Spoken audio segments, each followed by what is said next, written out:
Good morning, all of you. Good morning, sir. Yeah, good morning. Last previous class 11 doubts ఉన్నాయా? 12 months transaction చేస్తున్నారా? Any doubts? Clear? Yeah. So ఏమైనా doubts ఉన్నాయమ్మా last classes లో? Please confirm. Clear కదా? Yeah. చూడండి. ఇప్పుడు నిన్నటి problem లో మనం సర్వీస్ ఓరియంటెడ్ చేస్తున్నాం. సర్వీస్ ఓరియంటెడ్ మనం చేస్తున్నాం. 12 months ట్రాన్సాక్షన్స్ మనం డిస్కషన్ చేసాం. 12 months ట్రాన్సాక్షన్స్ మనము డిస్కషన్ చేయడం జరిగింది. సో టుడే క్లాస్ లో వచ్చేసి మనకి year end adjustments like month end activities like year end activities లేదంటే మనం ప్రొవిజన్ ట్రాన్సాక్షన్స్ అంటాం, అడ్జస్ట్మెంట్ ఎంట్రీస్ అని కూడా అంటాం. ఓకే. సో వీటిని 31st 3లో మార్చి 31st 3కి బుక్స్ ఆఫ్ అకౌంట్స్ క్లోజ్ చేయాలి. బుక్స్ ఆఫ్ అకౌంట్స్ క్లోజ్ చేయాలి. కాబట్టి ఎక్స్పెన్సెస్ ని ఇన్కమ్స్ ని నెక్స్ట్ ఇయర్ కి మనం ట్రాన్స్ఫర్ చేయలేము. కాబట్టి వాటిని ఏం చేస్తాము, అసెట్స్ గాను లైబిలిటీస్ గాను మార్చుకొని నెక్స్ట్ ఇయర్ కి ట్రాన్స్ఫర్ చేసుకుంటాం. అసెట్స్ గాను లైబిలిటీస్ గాను మార్చుకొని మనం నెక్స్ట్ ఇయర్ కి ట్రాన్స్ఫర్ చేసుకుంటాము. అది ఎలా అనేది ఇప్పుడు టుడే క్లాస్ లో మనం డిస్కషన్ చేస్తాం. ఓకే. తర్వాత కంపెనీ ఏ విధంగా స్ప్లిట్టింగ్ చేయాలి, కంపెనీ ఎలా స్ప్లిట్టింగ్ చేయాలి అనేది కూడా టుడే క్లాస్ లో డిస్కషన్ చేస్తాం. ఆ 31st March లో మిగిలిన క్లోజింగ్ బ్యాలెన్స్ అంతా నెక్స్ట్ ఇయర్ కి ఓపెనింగ్ బ్యాలెన్స్ గా మారుతుంది.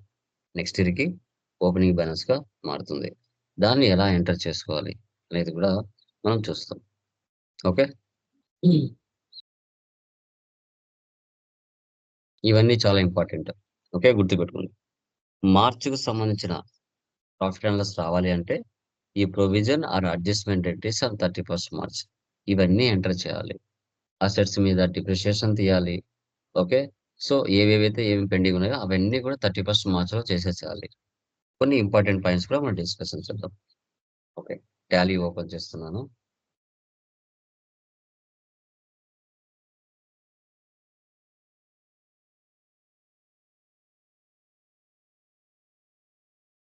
ఓకే. నిన్న కంపెనీ చేశా కదా సర్వీస్. నిన్న కంపెనీ ఏమి ఇవ్వలేదా, నేమ్ ఇవ్వలేదా? November 1 ఎంత 06 కదా, ఇదేనా?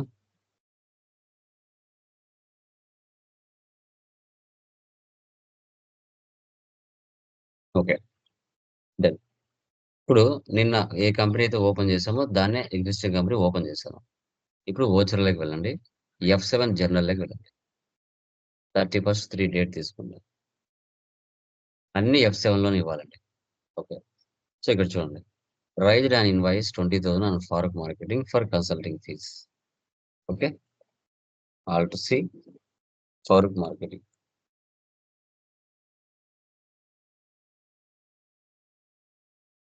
సన్డే డెప్టర్స్ పెట్రోలియం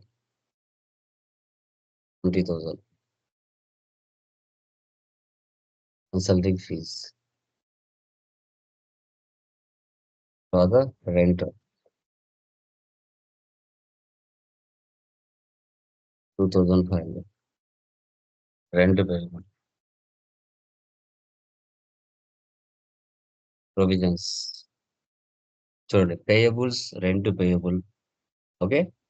ముందు ఎక్స్పెన్సెస్ ఆల్వేస్ డెబిట్ అవుతాయి, పేయబుల్స్ అనేవి ఆల్వేస్ క్రెడిట్ అవుతాయి. అది F7 లో ఎంటర్ చేసినప్పుడు. మళ్ళీ నెక్స్ట్ వీక్ వెళ్ళినప్పుడు రెంట్ పేయబుల్ డెబిట్ అవుతుంది, క్యాష్ ఆర్ క్రెడిట్ అవుతుంది. ఎందుకు అవుతుంది అనేది కూడా చెప్తాం. Next salary 12,000 all to C salary payable billions. తర్వాత office expenses 750 office expense payable. Provisions తర్వాత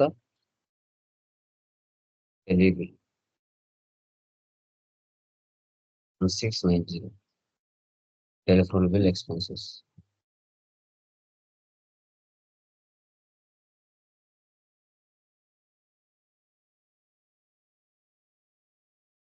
ప్రొవిజన్స్. తర్వాత conveyance 800 conveyance bill expenses.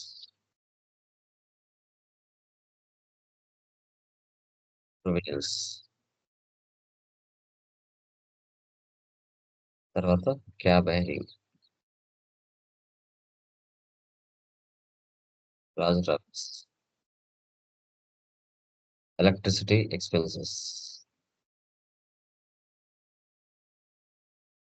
870.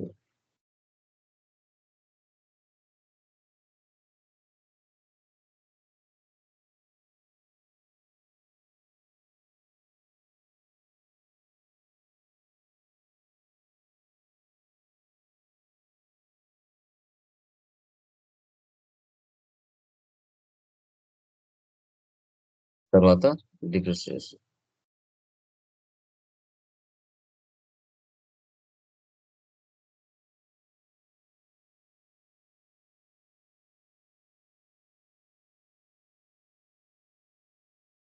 Total amount 14401.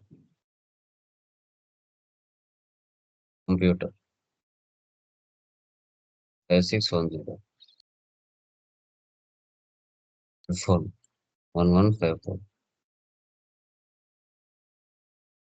Furniture 2404.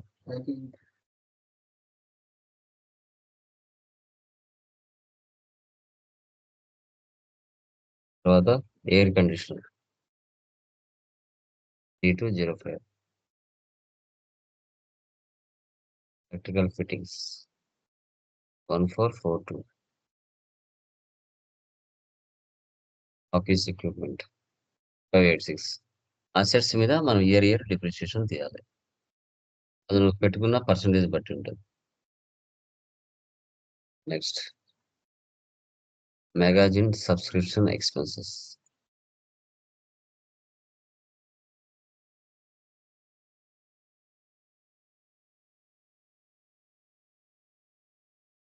900.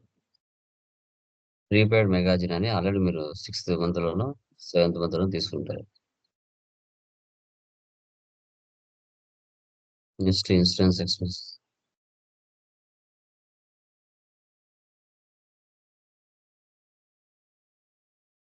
4000. Prepaid insurance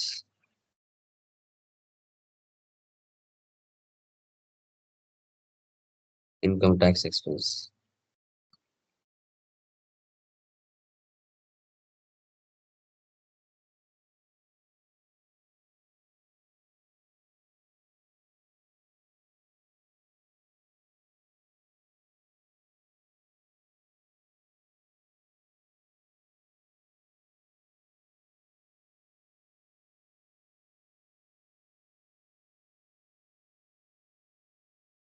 provisions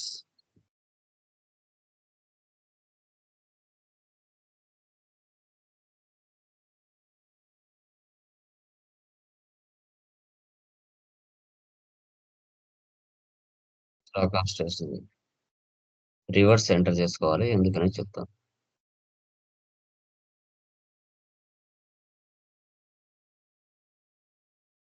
drawings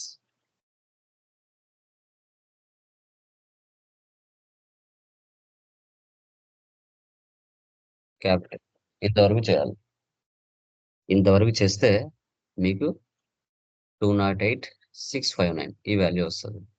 208659 ఈ వాల్యూ వస్తుంది అనమాట. Okay, so done. వచ్చిన ప్రాఫిట్ ని capital కలపాలి. నేను అన్ని మంత్లు చేయలేదు కాబట్టి నాకు రాదు, మీకు అన్ని మంత్లు చేస్తారు కాబట్టి మీకు వస్తుంది 115,270. చూడండి, అది జీరో అయిపోయింది. అది జీరో అయిపోయి క్యాపిటల్ కలపాలి, అప్పుడు క్యాపిటల్ వాల్యూ పెరుగుతుంది. ఇలా ఇయర్ ట్రాన్సాక్షన్స్ ఫోర్స్ చేసుకుంటూ వెళ్ళాలి. తర్వాత కంపెనీని స్ప్లిట్టింగ్ చేసుకోవాలి. So profit and loss, alt F1 expand. ఇప్పుడు నాకు ఇక్కడ 1,15,279 రూపీస్ ఉంది.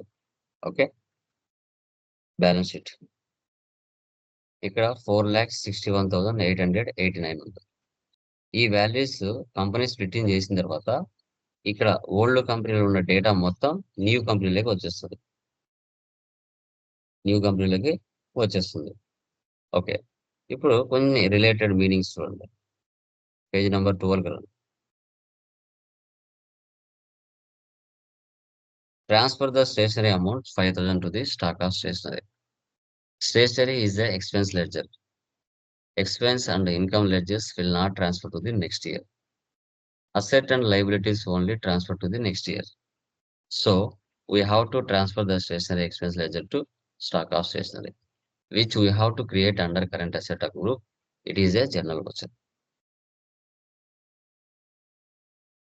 First check the net profit in profit and loss account, then go to journal voucher because it is transfer entry as capital has to be increased. ఇప్పుడు మనం చేసింది ఇదే, debit profit and loss, credit capital. తర్వాత generally expenses like salaries rectified in the next month, but we have to close the accounts in the month of March because the financial year from 1 April 23 to 31/3/24. So we have to transfer the expense into liabilities.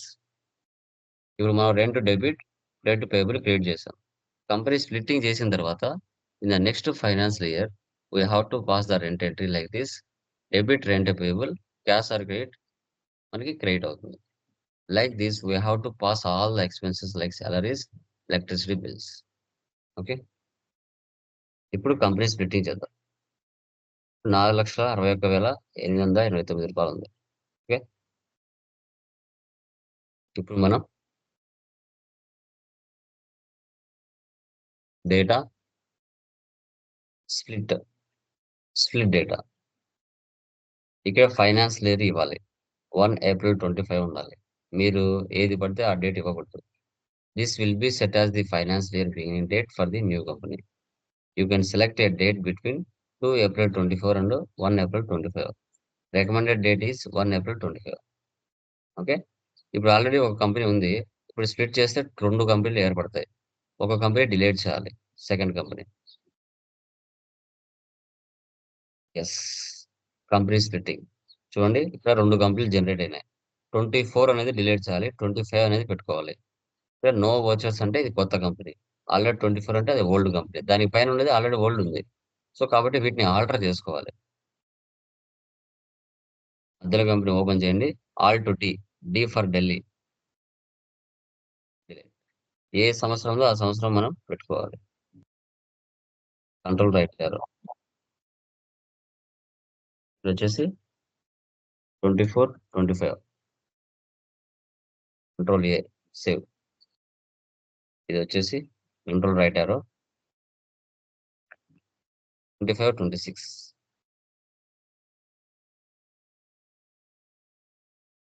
Control A. Okay, so service company, no vouchers entered. Okay, ఇప్పుడు కొత్త company కదా, కొత్త కంపెనీలోకి data వచ్చిందా లేదా check చేయండి. Balance sheet, Alt F1 వచ్చిందా? 4,61,829. Old కంపెనీలో కూడా డేటా చూడండి, 24, 25. మీరు 2 కంపెనీలు ఉన్నాయి, ఏది క్లిక్ చేస్తే అది పైన ఉంటుంది. ఆ పైన ఏదైతే ఉంటుందో అది యాక్టివ్ లో ఉందని అర్థం. వచ్చిందా? ఇలాగా. ఓకే, ఇప్పుడు 25, 26 సెలెక్ట్ చేసుకోండి. 25, 26 ఇది సెలెక్షన్ చేసుకున్న తర్వాత వీటిలో ఉన్న పేయబుల్ వాల్యూస్ ఏవైతే ఉన్నాయో అవి 0 చేసేయాలి. పేమెంట్ లో తీసుకోవాలి ఇప్పుడు. ఓకే, ఫస్ట్ రెంట్ పేయబుల్ ఎంత ఉంది ఇక్కడ? 2,500 ఉంది. 0 చేసి ఓకే, క్యాష్ ఆర్ చెక్ చూడండి, date cannot be below the finance year beginning date. ఏం చేయాలి ఇప్పుడు? ఏం చేయాలి చెప్పండి? ఎందుకు డేట్ తీసుకోవట్లేదు అది? ఎందుకు 0 అవ్వడం లేదు? ఎక్కడ మార్చాలి? ఎక్కడ మార్చాలమ్మా? టాలీ ప్రైమ్ 5.0లో కంపెనీ స్ప్లిట్టింగ్ ఎలా చేయాలి అనేది చెప్తున్నాను. చేశాను. చేసిన తర్వాత 31st మార్చ్లో F7 ఎంటర్ చేసుకున్నాం. కంపెనీ స్ప్లిట్టింగ్ చేసిన తర్వాత పేమెంట్లు ఎంటర్ చేసుకోవాలి. ఆ వాల్యూస్ 0 చేయాలి. 0 చేయాలంటే అక్కడ 0 అవ్వట్లేదు. డేట్ ఏదో ప్రాబ్లం ఉంటుంది. ఎక్కడ మార్చాలి డేట్‌ని? హ్మ్. డేట్‌ని ఎక్కడ మార్చాలి?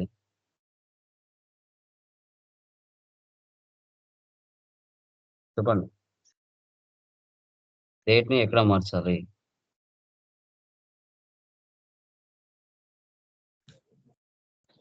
హ్మ్.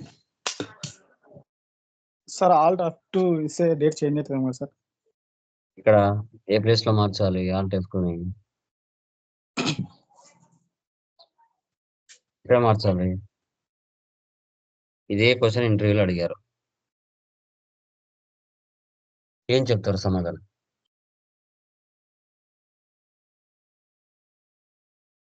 హ్మ్. సమాధానం ఏమి చెప్తారు?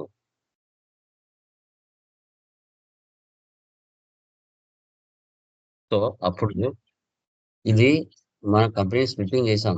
బావుంది. కానీ ఈ యొక్క డేట్ ఏదైతే ఉందో ఇది ఓల్డ్ డేట్‌లో ఉంటది. దాన్ని మనం గేట్‌వే ఆఫ్ టాలీలో న్యూ డేట్‌లోకి మార్చుకోవాలి ఫైనాన్షియల్ ఇయర్. ఆల్ట్ F2 ఇవ్వండి. ఇక్కడ మార్చాలి.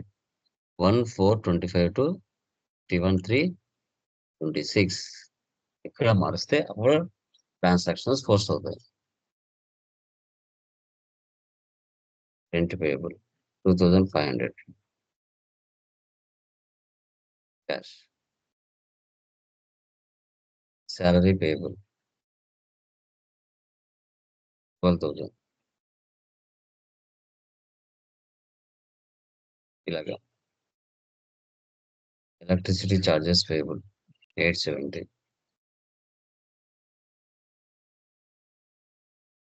ఈ విధంగా మనం మార్చుకోవాల్సొస్తుంది. ఇప్పుడు జనరేట్ అయినాయి. ఓకే. సార్ కంపెనీ స్ప్లిట్ చేశాము. కంపెనీ స్ప్లిట్ చేసిన తర్వాత ఓకే. నాకు ఓన్లీ లెడ్జర్స్ వాల్యూస్ మాత్రం చాలు. అమౌంట్ ఏం అవసరం లేదు. బ్యాలెన్స్ షీట్ మొత్తం 0 చేసేయండి. 0 చేసి నేను మళ్ళీ కొత్తగా ఫ్రెష్‌గా ఎంట్రీస్ పాస్ చేసుకోవాలనుకుంటున్నా. ఈ వాల్యూస్ అన్నీ నాకు వద్దు. 0 చేసేయాలి. ఎలా? అంటే alter, ledgers, chart of accounts, ledgers, multi masters, multi alter, all items, 0 opening balance. ఆ లెడ్జర్స్ అన్నీ అలాగే ఉంటాయి. కానీ వాల్యూస్ మాత్రమే వెళ్ళిపోతాయి. Control A. సేవ్. ఇప్పుడు ఏముండవచ్చు ఇంకా? Balance sheet. సో, వాల్యూస్ అన్ని 0. ఈ పెండింగ్ ఉంది. ఏమున్నది ఇక్కడ? క్యాష్ బ్యాలెన్స్ ఉంది. రిమైనింగ్ అన్నీ వెళ్ళిపోయినాయి. ఒకవేళ చార్ట్ ఆఫ్ అకౌంట్స్ సర్వీస్ కదా! ఇదంతే. ఓపెనింగ్ బ్యాలెన్స్ ఏవైతే ఉన్నాయో అవి మాత్రం వెళ్ళిపోతాయి. అదే ఐటెమ్స్ ఉంటే ఐటెమ్స్ కూడా అలాగే చేయొచ్చు. ఇలా 0 బ్యాలెన్స్ మనం చేస్తాం. దీన్నే కంపెనీ స్ప్లిట్టింగ్ ఎలా చేయాలో తెలుసుకున్నాం. అడ్జస్ట్‌మెంట్. ఇయర్ ఎండ్ అడ్జస్ట్‌మెంట్స్ ఎలా ఎంటర్ చేయాలో ఈరోజు క్లాస్‌లో డిస్కషన్ చేసాం. ఇది నాట్ ఓన్లీ సర్వీసే కదమ్మా! ట్రేడింగ్‌కి చేస్తారు, మ్యానుఫ్యాక్చరింగ్ చేస్తారు, పార్ట్నర్‌షిప్ కూడా చేస్తారు, సర్వీస్ కంపెనీ కూడా చేస్తారు. మీరు వర్క్ చేసే ప్లేస్‌లో మీరు సర్వీస్ ఓరియెంటెడ్ చేస్తున్నారా? ఇన్వెంటరీ చేస్తున్నారా? మ్యానుఫ్యాక్చరింగ్ చేస్తున్నారా? అనేది మీకే తెలుస్తది. మళ్ళీ పర్టిక్యులర్‌గా ఇది సర్వీసా? ఇది ట్రేడింగా? ఇది ఇన్వెంటరీ అని ఎవరు చెప్పరు మళ్ళీ. ఆటోమేటిక్‌గా మీకే అర్థమైపోతది. ఇది సర్వీస్ ఓరియెంటెడ్ ఆర్గనైజేషనా? ఇన్వెంటరీ ఆర్గనైజేషనా? అనేది మీకే క్లారిటీగా తెలిసిపోతది. ఐటెమ్స్ కొని అమ్మితే అది ఇన్వెంటరీ. లేదు సర్వీస్ మాత్రమే ఉంటే అది సర్వీస్. ఓకే. సో, అలాగా. ఇంకేమైనా డౌట్స్ ఉన్నాయమ్మా? Anyone? Any doubts? Please confirm. Anyone? Sir trading అంటే? చెప్పండి. సార్ ట్రేడింగ్ చెప్పండి అంటే బ్రదర్. ఎట్లా సార్ అంటే? సార్ ట్రేడింగ్ అంటే ఎట్లా సార్? ఇప్పుడు